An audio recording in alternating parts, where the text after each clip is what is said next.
Welcome everyone to another episode of the Big Go Belt Podcast. I am Two Chains. I'm here with Hill, Will Mahoney, and Mr. Giant Crab Jamal. What's up, fellas? Hey, what's going on? Good to see y'all. Good to see y'all. Go all caps, all caps. Yes, indeed, all caps here tonight with a very special guest tonight that is all caps in their own way. That is right. We have the NWA World Heavyweight Champion, Mr. Nick Aldis. How are you doing today? I'm doing great, gentlemen. Thank you very much for having me. Thank you so much in your very, very busy schedule all over the world to take a little bit of time to hang out with us so we can definitely catch up with you a little.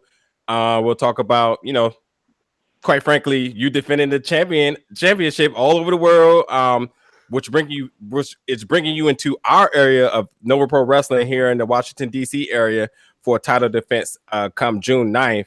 And then we'll talk about the implications of what happens if you may not leave NWA Pro as the NWA. Shutting that down awfully quick. Come on, guys. The man who carries the 10 pounds of gold is confident coming into this weekend. Come on, guys. I thought this was a wrestling podcast, not comedy.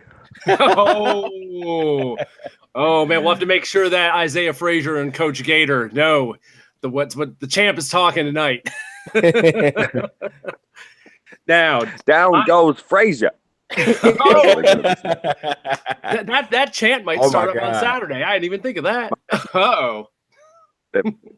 I mean, at least it's something. Okay. Well, who is this Coach Gator?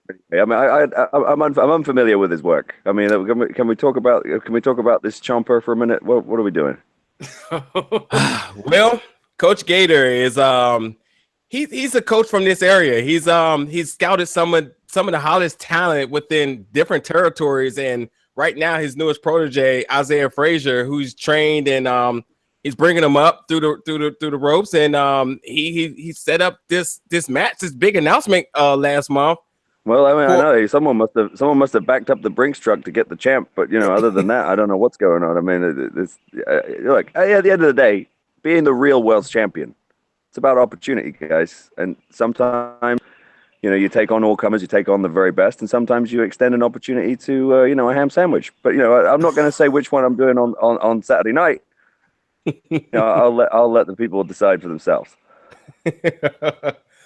Well, I can say that for sure. Isaiah Frazier definitely has a big following in this area. He is obviously the underdog, but there's been plenty of underdog stories written, and he's very confident coming into this. So I wouldn't quite classify him as a ham sandwich, sort of say. Hey, I didn't say that. You said that. Well, before we get into that, I definitely want to take time to say that it is super exciting to be part of this, to be able to witness the resurgence of the NWA. I mean, the material that's being put out on the YouTube channel and all over for the 10 Pounds of Gold series is some of the most remarkable work I've seen on YouTube. It's so good that it almost doesn't deserve to be just on regular YouTube. Like, it should be YouTube Red, Cobra Kai, and then NWA 10 Pounds of Gold series. It's really good work. I agree, and I'm glad you referenced Cobra Kai. Yeah, that might be the best thing I've seen, the best original programming I've seen in a long time. Kind of really a great show. And look, yes, it's an interesting point of contention for a lot of people. Where they go, it's just on YouTube, and like, but once upon a time, they were saying the same thing about wrestling being on TBS or and the syndicated show and stuff like that. There's a method to the madness in terms of the delivery system. TV is changing, a lot of things are changing, and I dare say that, I mean, look, there's certainly a lot of variables and a lot of things can change, but from our point of view, we looked at putting out content in a way that was readily available for people when they want it, and not forcing them to only see it at a certain time or seeing it through a paywall or something like that. We want people to see what we can do because we believe that the product we can put out is a great product, and the response speaks for itself. And look, but let's call a spade a spade. 1 year ago, who was talking about the NWA World's Championship? 1 year ago, who was talking about the NWA champion? You know, now we're talking about the fact that, you know, myself and Cody are essentially headlining the first show in almost a decade that's not a WWE event that's drawn over 10,000 fans. You know, and it's a featured attraction at that event. Is it the only thing? Absolutely not. Is it, you know, was it the draw? No, of course. But it is the only advertised match at this point, and it is a testament to the fact that we got everybody talking, and we you know, we got people's attention. We got Cody's attention. He said it himself. No doubt. It's again, it's remarkable work, and I mean, for you know, to kind of gravitate towards the millennials and their attention span, the views aren't just coming from just adults, you know, 20, 28 and older and stuff like that. That's a huge, you know, it's a huge thing for it to see views over 7,000 on videos that's only been up for a day and stuff like that. I mean, it's pulling in great analytics. And then I think the other biggest thing is too, the NWA Championship has been around for years. It's 70 years come this year. Yep. And you know, you have these millennials, you have these people that's 18, 19, 20 years old talking about the NWA Championship, and it's unheard of, because you would think that all they know is WWE at this point, and it's not. And even us promoting this show, I mean, younger generation of people have been reaching out, asking about you, and you know, for whatever their questions is. Nonetheless, it's just a wide range of people, and it's all based on the work that you guys have put together over this last couple of years. Yeah, I think, you know, it's where we're at, you know, and I referenced this a little bit in the latest episode of 10 Pounds of Gold, which has been out for a few days now, and you know, it's centered mostly around you know, my interaction with Cody in London at the Ring of Honor show, but the crux of what I was saying was essentially that what this is an example of when the business is at its best, which is a lot of different creative minds and guys with ambition and guys with, you know, with a set of balls coming together and all their thoughts and their visions all intersecting at a certain point. You know, we've been able to find a common ground of like what I want to achieve, what Billy wants to achieve, what Cody wants to achieve, you know, Cody's vision for himself, Ring of Honor's vision for their future, our vision for our future, and it all intersects at this, because I had this discussion with them very early on when I was approached about being part of the new NWA, where I said, you know, I'm not a boxing aficionado, you know, I'm not an MMA aficionado, but I like it and I watch it. But what I really like is when certain fights get made and listening to the stories of how they get made and understanding all the different sort of machinations between this guy's manager and that guy's manager and this promotion and that promotion and how they all come together. And I said, there's absolutely no reason why that same thing can't be achieved in pro wrestling. Like the most frustrating thing for fans I find over the years has been this notion of like, well, this guy can't wrestle this guy because this guy's under contract to this promotion, and you know, so we'll have to wait, you know, and that match can't happen. And when you really think about it, you go, why can't it? And it really isn't rocket science, because it's like the fact of the matter is that, especially now, with the exception of WWE, promotions aren't going to sign guys to long-term contracts unless they are sort of money guys, you know, unless they are sort of someone that they can build themselves around.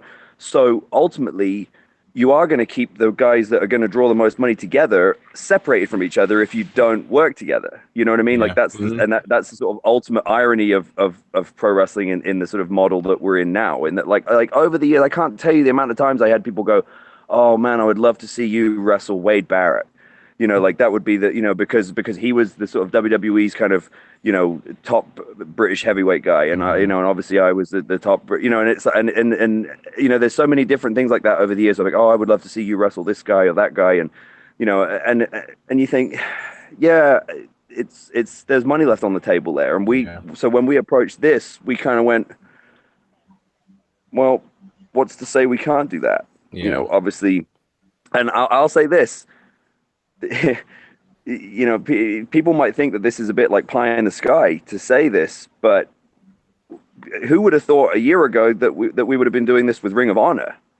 Yeah, You know, yeah. like, and I can tell you for a fact that there have been many discussions there. We've been approached many times by Impact Wrestling. You know, obviously there's a history there for us, and we haven't, you know, we just haven't been able, you know, the opportunity hasn't been right. We've sort of been tempted, but just said, you know, can't make it work right now, and different things. Look, who knows? This, you know, it could go even higher. It could go. Who knows? Where it could go. You know, look. I'll say this to you guys now. Triple H, I heard for a fact that he has a replica of the 10 pounds of gold on his office wall. Well, tell Hunter if he wants a shot at the real one, all he has to do is ask. I don't doubt it for 1 second, being he's an old fan. He's got Billy's number. All he has to do is pick up the phone and make it happen. Okay? If you're scared, just say you're scared. Oh, we get more challenges issued here tonight for the 10 pounds of gold. You know, for whatever reason that they couldn't find an opportunity for me, so I went and made my own. You know, and now it's paying dividends. Like for same as, you know, for Cody and for you know, many other guys who are proving that, you know, that there's a lot more to this than just getting signed to a contract these days. What I found interesting that you guys are doing, it's like everything, it's what's old is new again. The NWA title, when I was growing up in the 80s, I'm the oldest guy of the little crowd here on the Big Gold Belt podcast. The NWA title was the belt that traveled around, that went to the different territories and got defended against the local stars. And so, which was cool because it always created new matchups. It always created new opponents. It wasn't just cycling the same, you know, 3 or 4 guys all the time. And that's what I like that I'm seeing that you're bringing back with your TheAldisCrusade. Is you're taking the belt all over. And when I look at the list of opponents you faced, I mean, Crimson, Tommy Dreamer, Brandon Scott up in MCW, Matt Cross, and then Colt Cabana. People should go out of their way to see that match I had with Brandon Scott. I tell you what, that kid can go. Oh yeah, I've seen some good stuff out of him since he's another guy from our area here, and all the way to China with Colt Cabana. I mean, making history at that. Hey, look. Sometimes you got to make history, and you know, sometimes it means you don't make a lot of friends. I've done my share of both. All right, first ever British-born recognized world champion of a major American promotion, first ever Global Force champion, and now the guy who's bringing the 10 pounds of gold back to glory. There's no lies there. Yeah, the variety of opponents.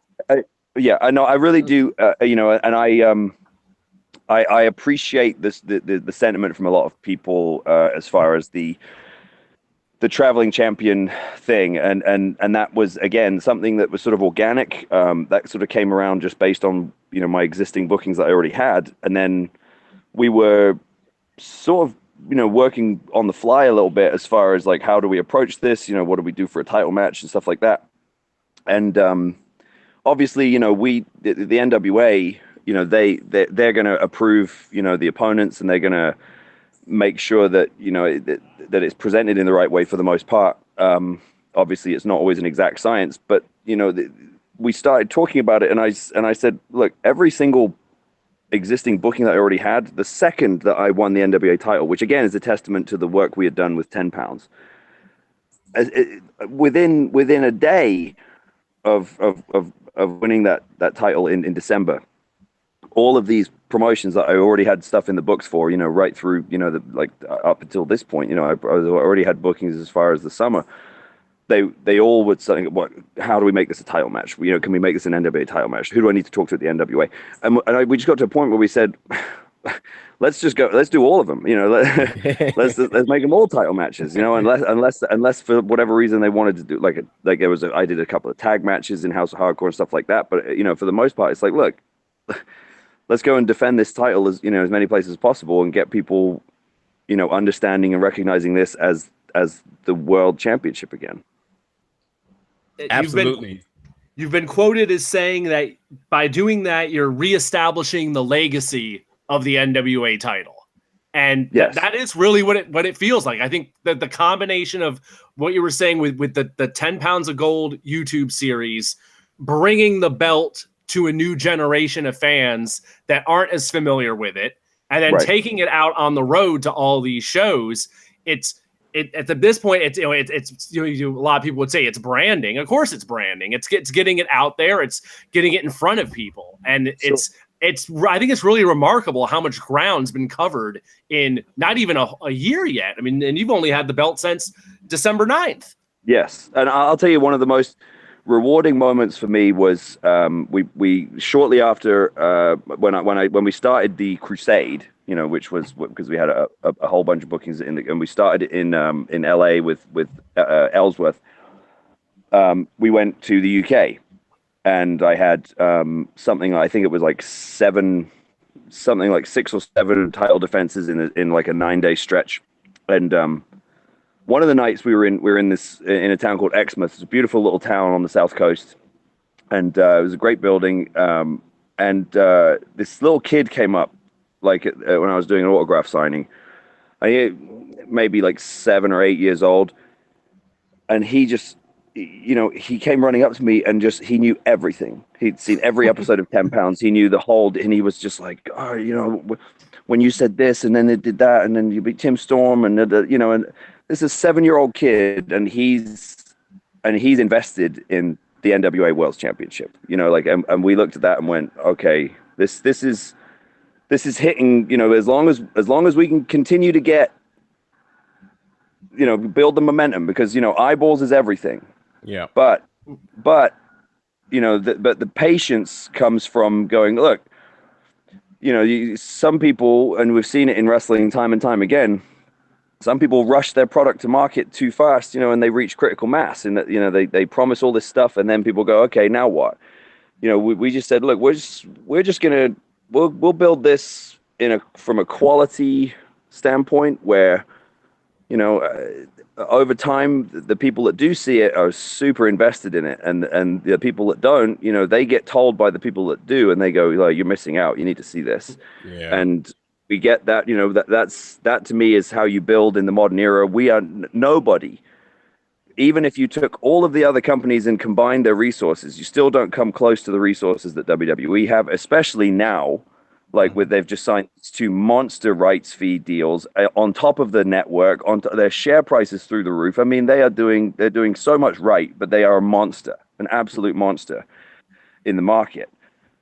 But we can do, the key is to do the things that they don't do because they don't need to, which is, take the time to luxuriate over one particular story like this, or one particular aspect, which for us is the asset, which is the NWA World Championship, and building that credibility and that legacy again, and making that mean something. And again, it comes down to the proof being in the pudding, in the sense that come September 1st, we're doing everything we can, all of us, and I'm 100% confident that the atmosphere is going to be off the charts. It's going to be electric, and people are going to be invested in that. Yeah, it's truly remarkable. Again, that's the key word tonight. But when you have older adults and to not have the complacent mindset on to how to run a business or measure of success, to stoop down to saying, what aren't we doing, or how can we be different, or how can we gather another reach of crowd? It's all the reasons why stuff like Allin, and this, like you've been quoted saying, this is one of the craziest years in wrestling ever. Yeah, and it's not over. We're only halfway through, boys. Right. and then we're hearing your side of the story to it now, and obviously we've seen on YouTube and other things about Cody's mindset and Young Bucks into this. Considering how you guys operate from businessmen, I can only imagine what you guys are already thinking about for 2019, because no one just gets there and says, "Oh, okay, we sold it and we're done now." The gears are clicking again. So now, how do we capitalize off of this? Yeah, this is not a finishing point. This is a launching point. And there are different things floating around, and there are different. And I think that all comes down to the same thing. Is it comes down to a vision. None of us. The key is to have a vision in your mind. I've always believed this. This was something that Arnold Schwarzenegger said very famously at a commencement speech at a university, a graduation speech, where he said, you need to think about who you want to be, not what, who, because I hear sometimes, like take the guys who are like the biggest successes in the business, like Stone Cold Steve Austin, and Steve is so humble about his success. He'll say, I was in the right place at the right time, and I was there. And he's like, yeah, you were, but you put yourself in the right place at the right time, and you were like absolutely ready for that thing when it came. It's like, and that's sort of how on a smaller level, obviously, because no one's reached that level, that Steve did. But like in some ways, it's like I understand that feeling a little bit now, because I wasn't really sure how, I couldn't articulate in December or even before December, before I won the championship. I couldn't have told you how it was going to happen. But I had a very clear vision in my mind that, but by the time this is said and done, or by the time my reign is done, right? This title run, if and when, as and when, and again, didn't have any details of this, but I was like, this is going to be defended on a big time show in a big time arena, with a big time feel, and it's going to feel like the NWA title matches that I saw, with Flair and Dusty, or Flair and Steamboat, or, Terry Funk and, Harley Race. Like the vision was too strong in my mind. It was too powerful. We were all in it together, and we had a, again, I'm sure we all had different ideas, like, well, maybe it could happen this way, maybe it could happen that way, but the key was that we all had that same clear vision. And then and suddenly it's like, a few months ago we have this brief conversation, and then there's this other conversation, and then we and then Cody and Billy and Lagana start having a conversation, and then Cody and I meet and have a conversation, and it's and next thing you know, it's like, here we go, here it is. Because it intersected with his vision for himself, and and everything like that. And that's what I'm talking about. Was it's like you attract the right people when you're in that frame of mind. You attract the people with the same one, and then suddenly like your powers combine, and then boom, here we go. That's exactly what I was about to say. As we were talking about that, obviously this has attracted Cody's vision that he's envisioning himself as the NWA World Heavyweight Champion, and up until a month ago, we weren't expecting that at all. I mean, up until that press conference happened when Cody dropped that bombshell, we didn't know that was the plan. And then I'm sure it's somewhat from what we saw when you made the appearance in London to confront him about it. That you were somewhat blindsided by him being the gambler he is. And well, look, you referred to yourself as the dealer at that point, since you are the man holding the gold. I am the dealer. That's how it works. Okay. Again, we're talking about a big time prize fight here, gentlemen. We're not talking about some Mickey Mouse, one night only affair. I mean, this is a big time thing, and I understand like the stakes, and I also understand the fact that this is different in the sense that, unlike look, Billy and I will butt heads, the same way that I'm sure at times Dave Lagana and I will butt heads, and over the years, because that's the nature of business. That's the nature of guys, with strong egos and strong visions. But what I can say is that it's a completely different ball game now.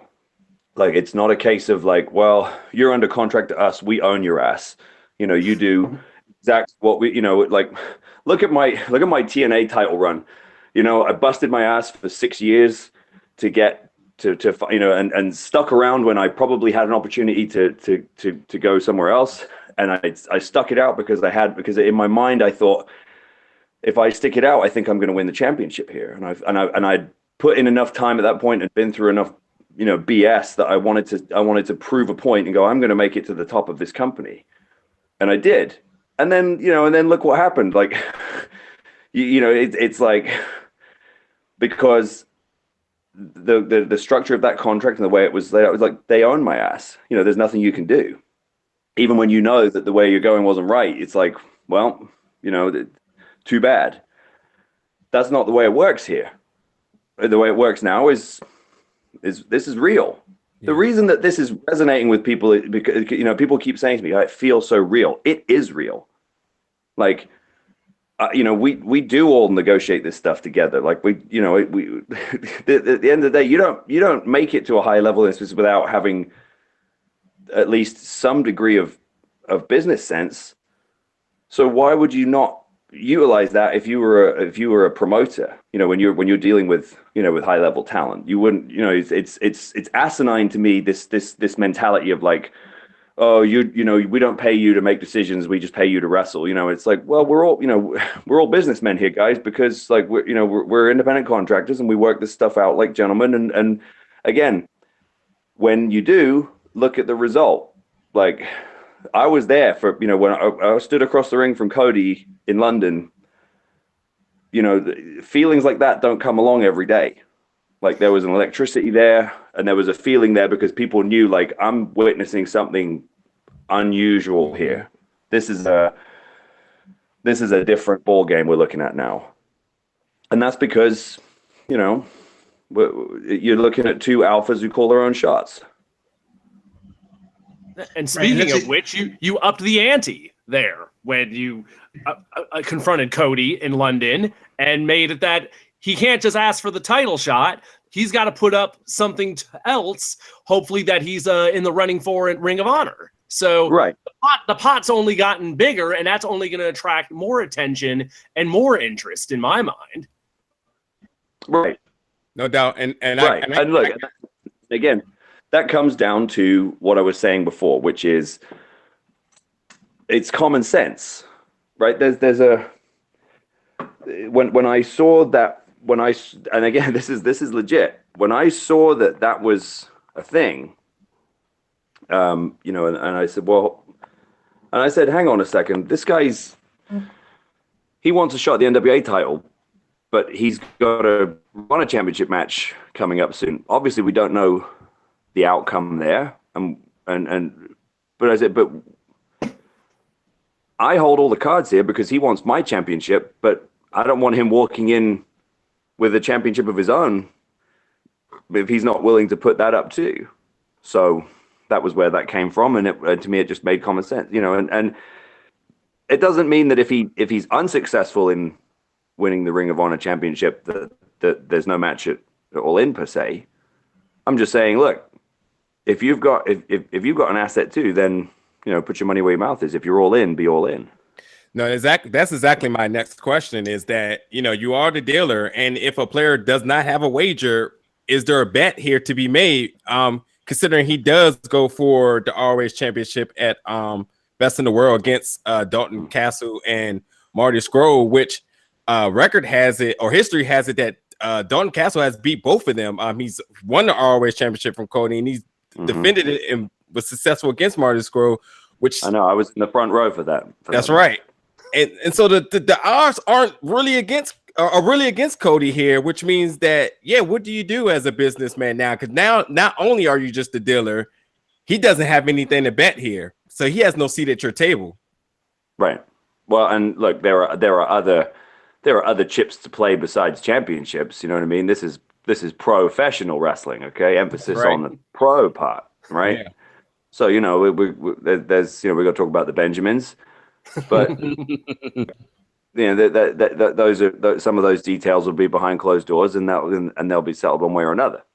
But he has a nice ring he wears around. That might be nice to put on your mantle. Well, I don't know. It's a little gaudy for my taste, but you know, there are certainly assets at play that we can discuss. Right on. I wanted to ask you, Champ. We're going into All In September, and it's a first of its kind match and a first of its kind event.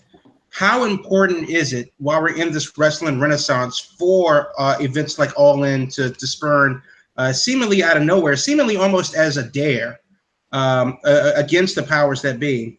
And also, how important is it that we involve everyone in this wrestling renaissance, be it New Japan, CMLL, guys in Germany, Europe, Australia, whatever, and make it a worldwide event other than just the Walmart of wrestling WWE?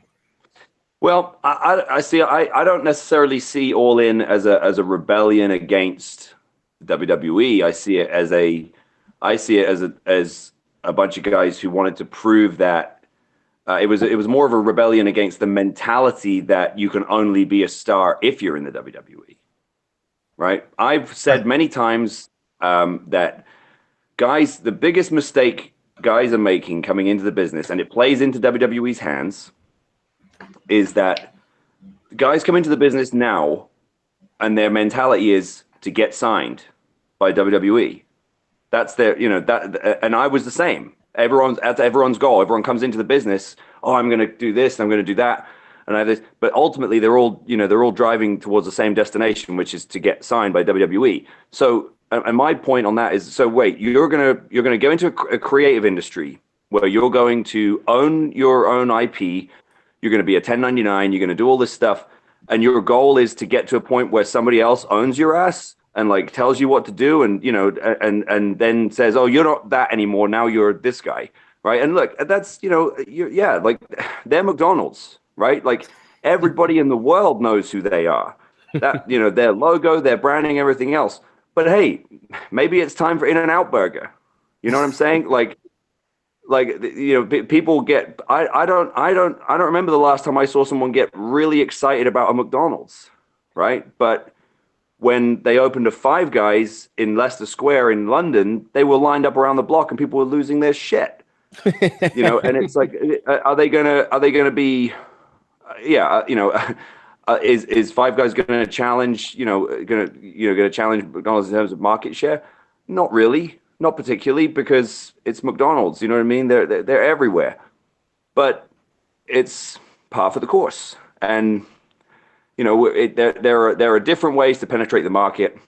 And I've always just said that to me, what I wished I'd figured out sooner, because now I have figured it out, and within the last couple of years, like I've actually applied it and put it in, and now it's coming to fruition. Is your goal should be to draw money. Your goal should be to present yourself in a way that makes people go, ooh, when that guy wrestles that guy, that's a big time matchup. Yeah. Yeah. WWE has never paid me a dime. They have never made me a vignette. They've never done anything to promote my name or my brand. Right.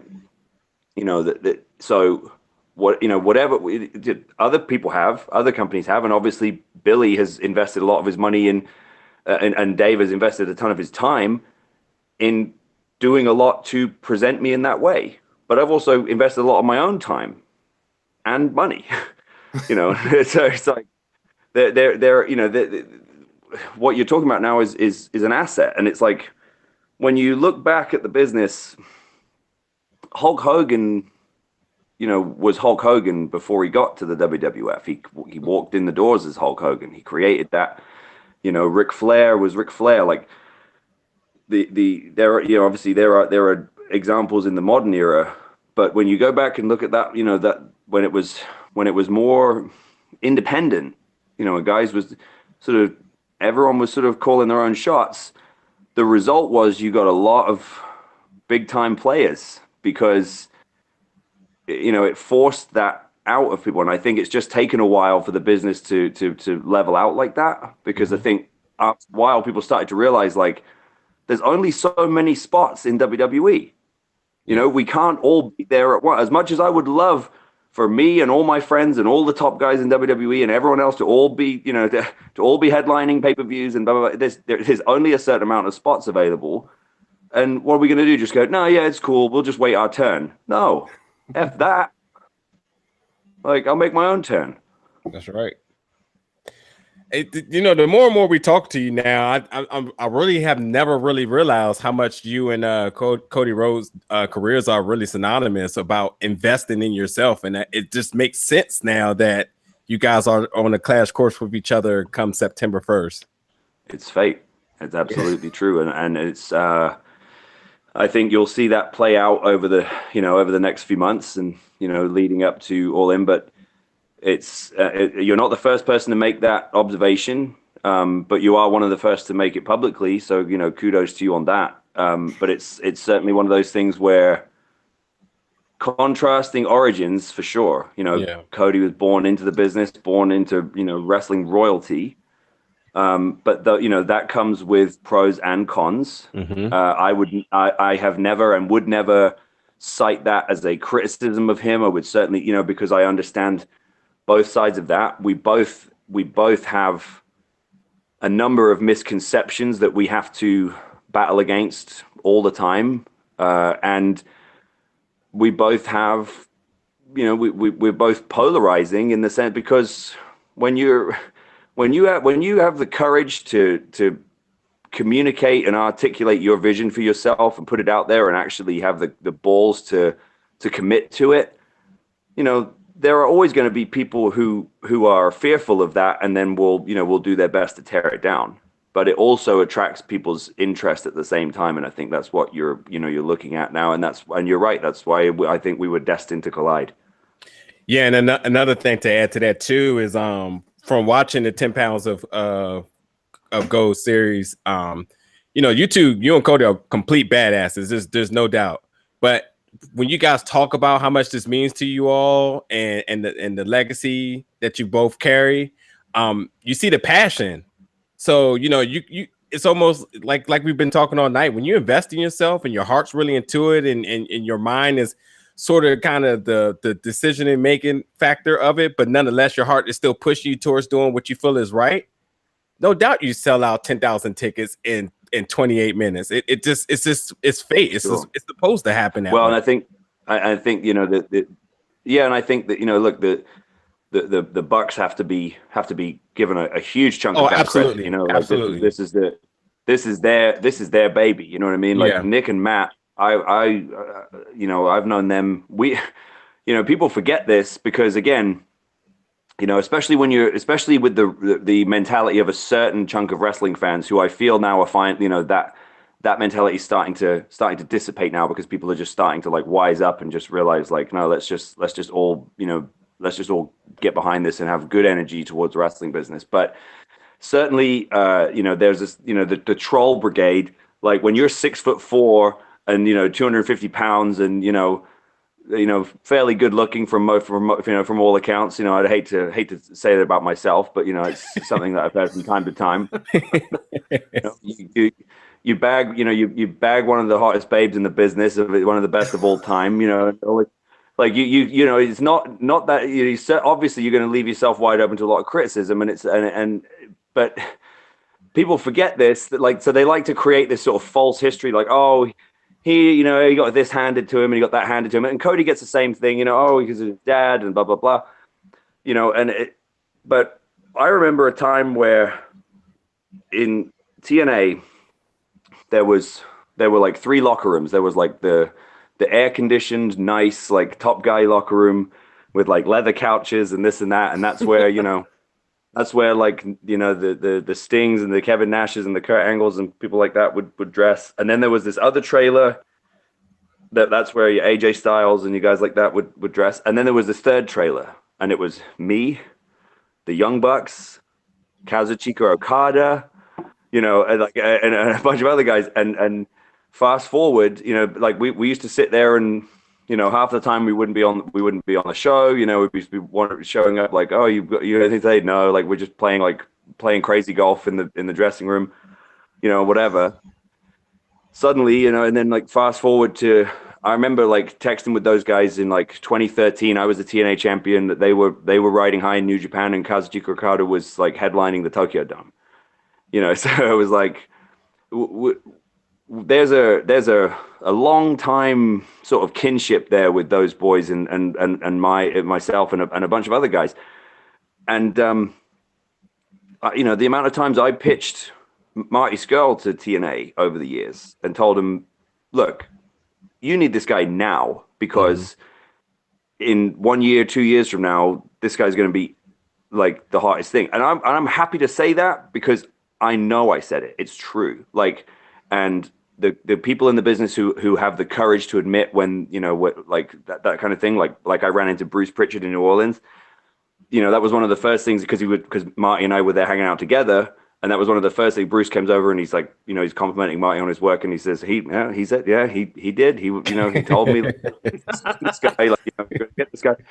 Like, and so, you know, it's always going to be the same.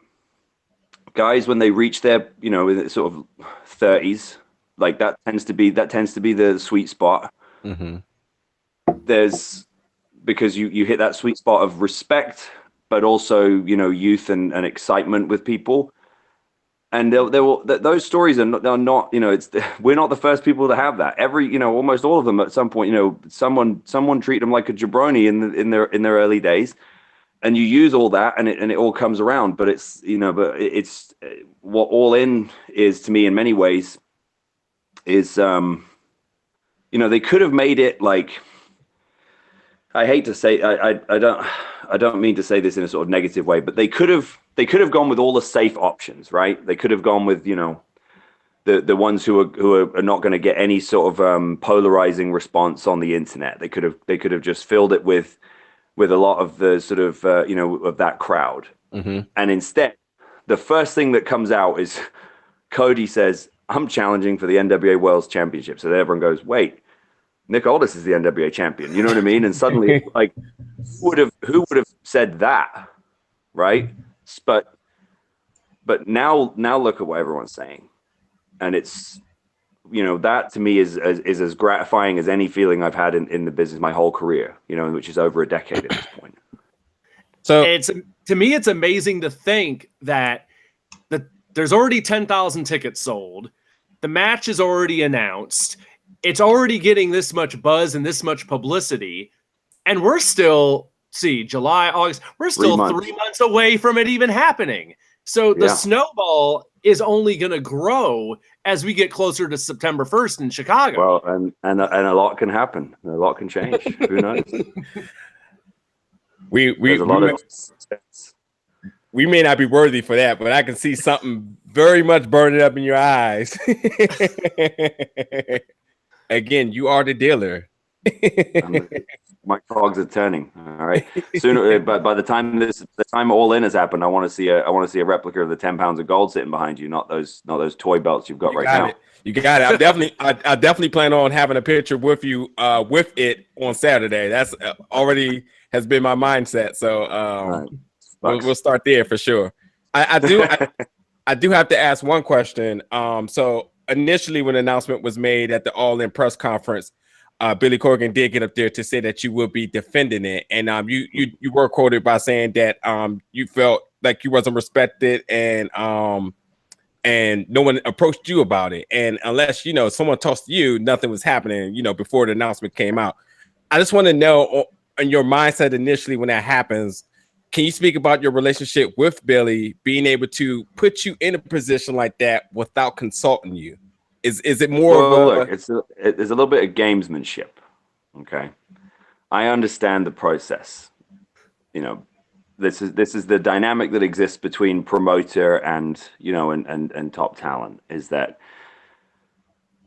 every now and then there's a little bit of a chess game that goes on, in that you don't want, as the promoter, he doesn't want someone, you know, going rogue, and the talent doesn't want to be dictated to because he felt like he put himself in that position. So, you know, there's always going to be a little bit of gamesmanship back and forth, and ultimately, what it comes down to is that, you got to sell the match. I understand that. So when I say that I was, you know, disrespected, that might have been a bit of a stretch, because I think ultimately the underlying thing with Billy and I is respect, because I think that ultimately that's the reason why why he tests me every now and then and I test him every now and then, because it's alpha male, you know. Billy's the owner, he's the house. I'm the dealer, but he's the house. Right. But, you know, one does not exist without the other, and it's a two-way street. And it's just, you know, every now and then it's just, you have to have a little bit of a pissing contest, and that brings out the best in everybody. You know, that's just the way. I enjoy that stuff. You got to enjoy that stuff if you're going to operate at this level. You got to enjoy a little bit of a pissing contest every now and then. Sounds good. So I think I had one more question. Jamal, did you have anything you wanted to get in there? Yeah, I just wanted to ask. So we can talk a little bit about Nova Pro in a second, but you have so many matches and you defended it all over the world. Is there anybody that you think that hasn't asked you yet, but is worthy for a shot? Like that, would you like to test your wrestling acumen in the ring for the 10 pounds of gold or not, versus someone special? And who would that be? Well, there's a lot of names. When you talk about that, certainly the ones that spring to mind, maybe a Jeff Cobb, maybe a Matt Riddle, and Marty and I are good friends, but ultimately, he's deserving of a shot. And if that was to come about, then I wouldn't turn it down because, it's about business. But it's like I said to you before, we're not, I don't believe anymore. And I think that as we go forward, we've already knocked down one wall, and others are going to come tumbling down. So if the way I see it, I see this as the real World's Championship. So if somebody from any other promotion, WWE, Impact, New Japan, wherever they want, if they want to make it happen, just put up the money and make it happen. Don't be a punk. Yeah. Like I said, Triple H, he busts out his boots a couple of times a year, and he's still in great shape. He's still doing his workouts in his basement. Stop putting them on Instagram. Put your money where your mouth is. Right? You want a shot? Just put the money up and ask. I mean, you've got a ring. You've got a show. You got your own network. Right? Want to make it happen? Stop being a punk. Make it happen. You've held a lot of championships, but you never held the 10 pounds of gold. There's only one 10 pounds of gold since 1948. I know I'm jesting, but truthfully, it is. I do genuinely believe that when I'm saying it, in the sense that once upon a time, people know who to think about this, and this was, and I'm not going to take the credit for this. I don't know who said it, but someone on YouTube, one of the YouTube comments was this, and yes, I read them because this is the new age. We engage with our audience. That's right. And one person said, "Who would have thought, 2 years ago or whatever it was, that a former TNA world champion and a former Ring of Honor world champion would be headlining the first non-WWE event to draw over 10,000 fans in almost 2 decades for the NWA World Championship." All of those things. Okay. So when I say that anything is possible, it is. Yeah. And it can.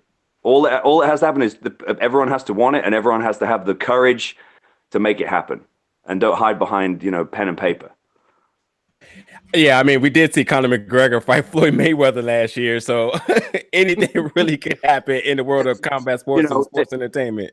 They made it. They made a little bit of money. You know what I mean? Yeah. They didn't walk away empty-handed. Me knowing Dana White's like mindset and kind of like how he runs his business, I guarantee he has a close eye on this All-In event and wondering what can the UFC do to draw something as big as what you guys are doing. Well, I mean, again, like it's kind of the same thing, and Conor was the guy who was able to make it happen. Why? Because Conor is a strong enough personality by himself and is a one-man enterprise. Yep. That he was able to say, "No, I want to fight Floyd Mayweather. I'm putting my UFC career on hold." They don't want that. They don't want guys going rogue like that. But sometimes you can't help it. It's going to happen. But the difference is that's where Billy and the NWA are different. Billy is ahead of his time. I'm telling you now, 10 years, 20 years from now, people will look back on this and go, "Oh, the prize fight approach to pro wrestling. That's us." I even have it in my notes too. I was going to ask you to chime in on what you on Billy's 20-year plan that he's been quoted for about for a while. But now that I think about it, I watched the 10 Pounds of Gold series. I mean, more and more we're getting a glimpse into his mind, and I'm just more or less excited to see it manifest than to even have a holding my own of what it is. Yeah, people. But when people first had a 20-year plan, they went, "Oh God, a 20-year plan!" Like, whoa. And now look where we are, less than 1 year. Yeah, right. All right. So you imagine said what it 20 earlier. years looks like. No, and you said it earlier. When everyone tries to do it all too fast at one moment, then look what happened. There's something I definitely can draw that to. I won't even bring Right. up, but there's a particular thing that that a certain company tried to do over in the UK, and it never manifested to anything. They had a good idea, and they said, "Oh, we're going to just do this," and it never happened. So No, you can't, because you can't, like, first of all, you can't shoot your wad like that. You know, you like because they did that. Like, I know who you're talking about. I worked with them. They didn't have the aptitude. You know, and ultimately, it comes down. You know, what you can't buy is your own talent and your own. You know, you can surround yourself with different people, but if you don't have a clear vision and a clear path to success, it doesn't matter anyway. But what Billy has is patience, and it's the one thing that's missing the most in the business, and we're proving it. And what it comes down to again is quality. You know, we're putting something out that makes people talk and makes people, because ultimately you can go, oh, we've got big announcements coming up, big things on the horizon, blah blah blah blah blah blah blah. But, like, you know, ultimately it still comes down to, okay, well, what's your product though? Let's see it, you know. Right. And exactly. we haven't made any promises. We just said, this is the NWA, and this is the NWA World Championship, and this is the NWA champion, and here's the history, you know. Is it just a few glimpses, you know, just to remind people as we go forward that, you know, what we have is the oldest and most prestigious, you know, World Championship history in wrestling, and we have a legacy that dates back to Lou Thez, Dory Funk Jr., Jack Briscoe, Harley Race, Terry Funk, Ric Flair, Ricky the Dragon Steamboat, Sting, you know. And, you know, you can't create that. Yeah. You know, you either have it or you don't. And there's, you know, we have it, and the only other title that comes close is the WWE title. Yeah. So that's, you know, that's where we're at, and I take great pride in the fact that no matter what anyone thinks of me, when it's all said and done, they will look at this and go, you know, once this guy got his hands on it, you know, now we're talking about it again, and now it's back back where it needed to be. Yeah. I think the build has been very organic. It's been very authentic because, like you said, that lineage is there. So it's just been a matter of bringing that back and putting it out via YouTube to where people could see it.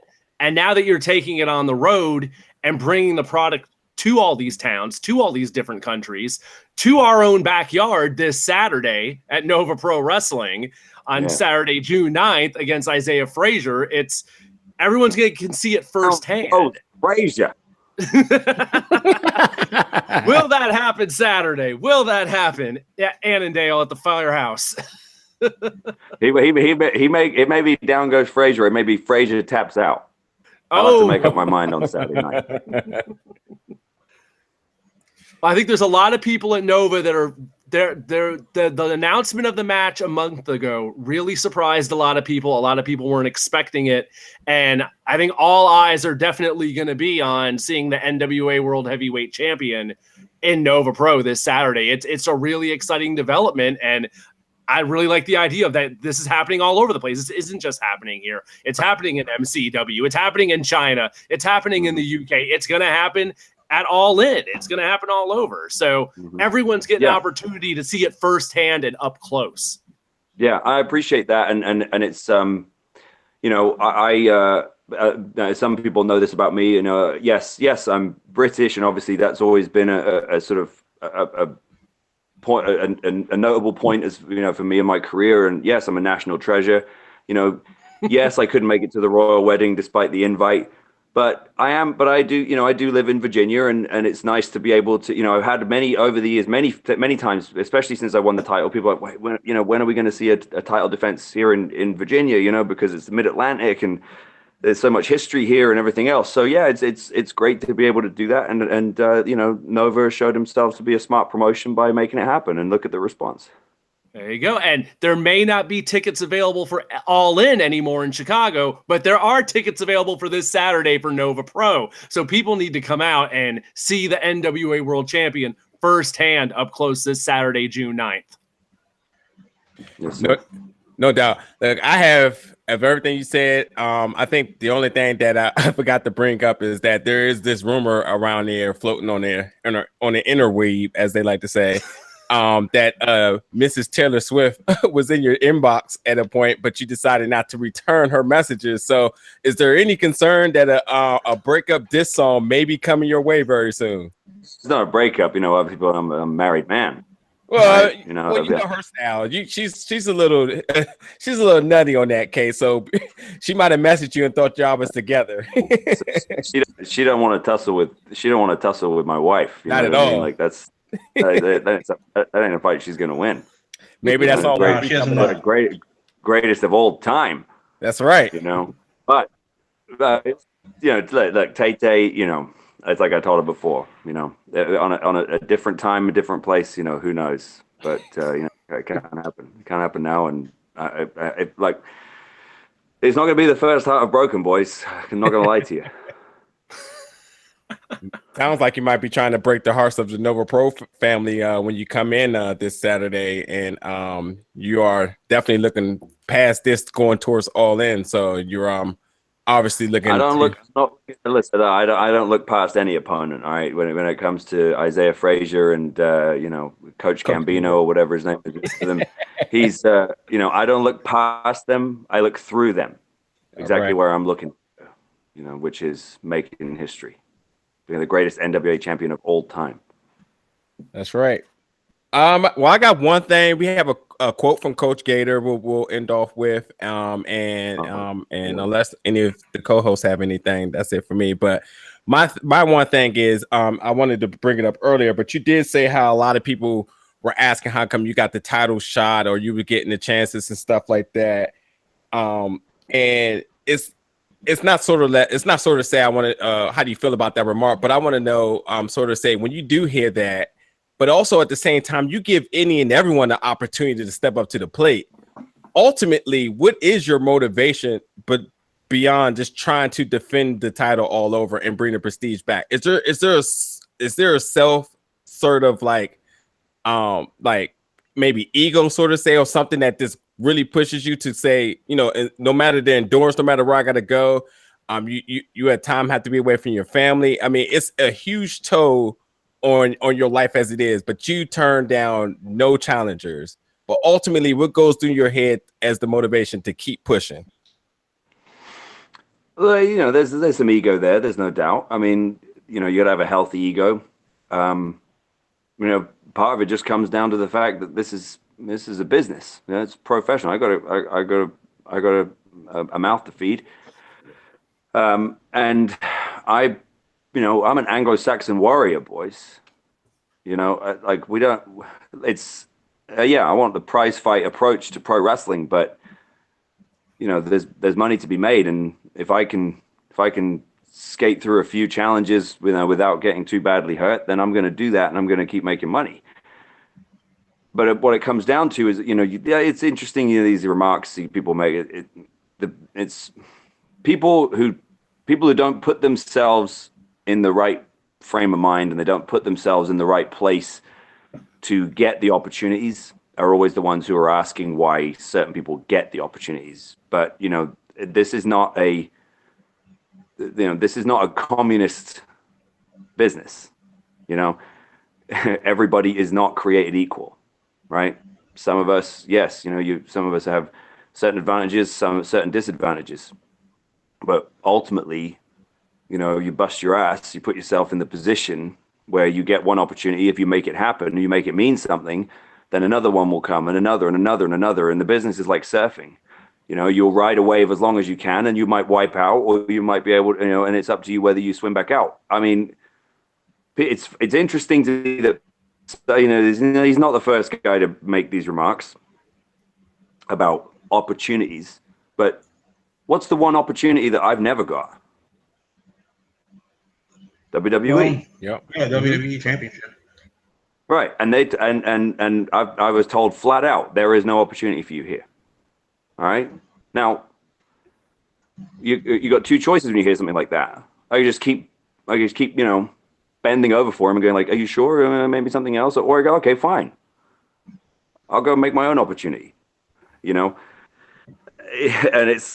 there are a lot of people in the business who have been in it for a cup of coffee, who get an opportunity ultimately that's you can't waste time worrying about what other people are doing.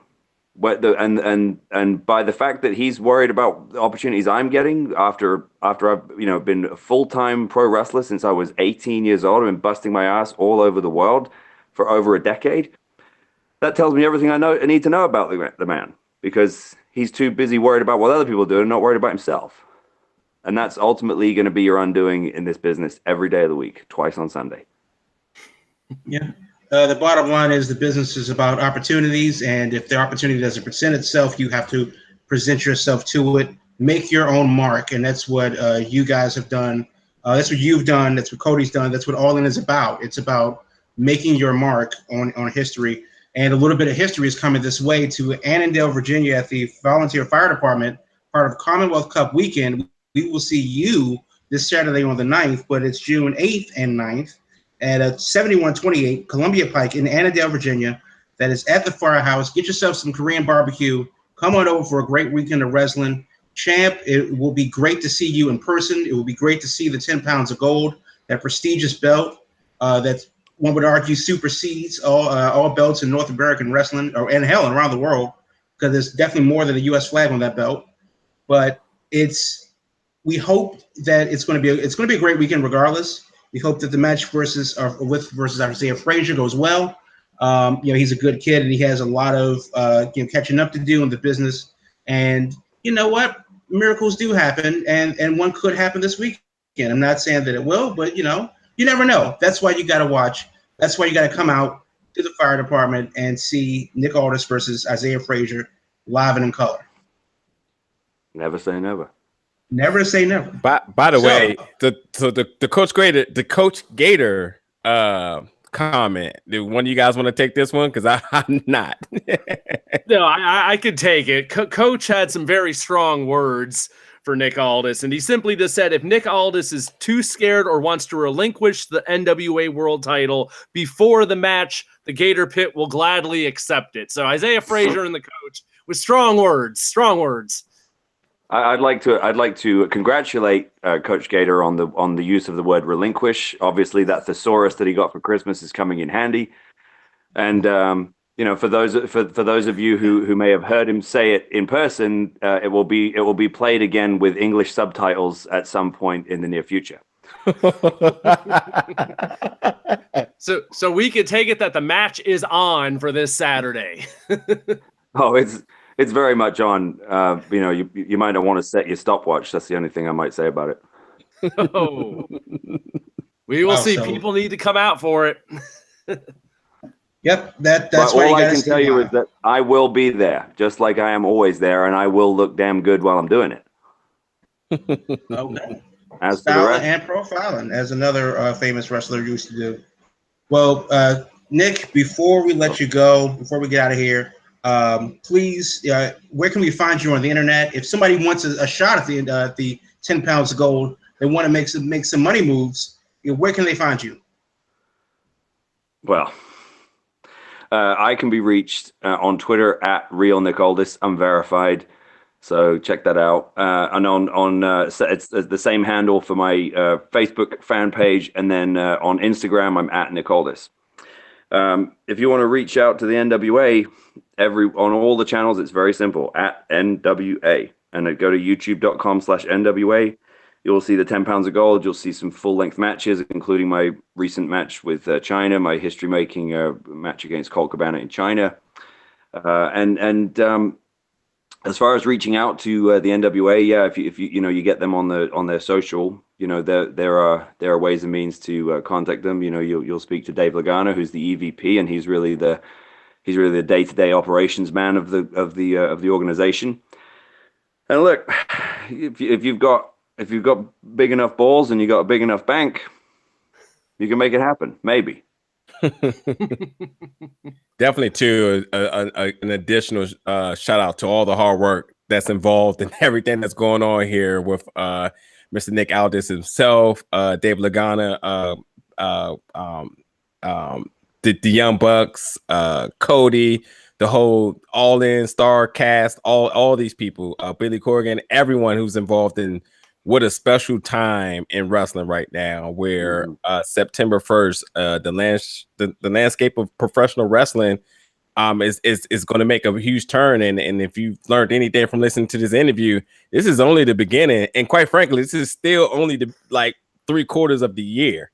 This is another additional 3 months after this. And you know these guys, again, if you're listening, the gears are turning. Something else bigger is gonna happen or be announced. So I get jitters just thinking about it now. I mean, the All-In thing was already like a what? And then it was announced, and then videos, and then the place, and then tickets went on sale. Then tickets were not on sale anymore because they were all gone. And again, only one match has been announced, and that's all it took. So you got to give praise where praise is due. And again, Mr. Nick Aldis, thank you so much for taking time to come chat with us.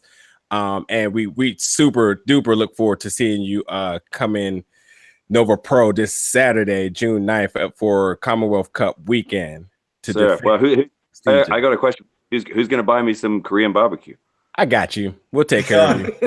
It's done. We'll take care of you. All right. For sure. We'll make it happen. Honey pig on us. Yeah, for sure. That's that's sort of our ritual anyway. We always get a little started before we get into Nova Pro and get the pre-show going. We like to feed our bellies with some of that good old Korean, some of the best authentic Korean barbecue in the area at that too. So I like that. That. Yeah, we got you, buddy, for sure.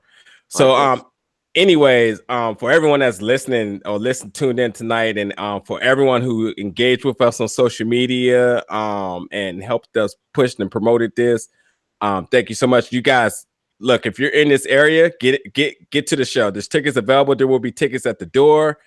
Step over to Nova Pro's Twitter page at VA Wrestling. That would direct you to their Tumblr page. If you have any questions, you can't find that for some mysterious reason, give us a DM. We'll get you in the right direction. And we look forward to seeing you guys there as the Nick Aldis will be defending his NWA World Heavyweight Championship come this Saturday. Thanks for tuning in. We'll catch you guys this week. This week. Yeah, this week.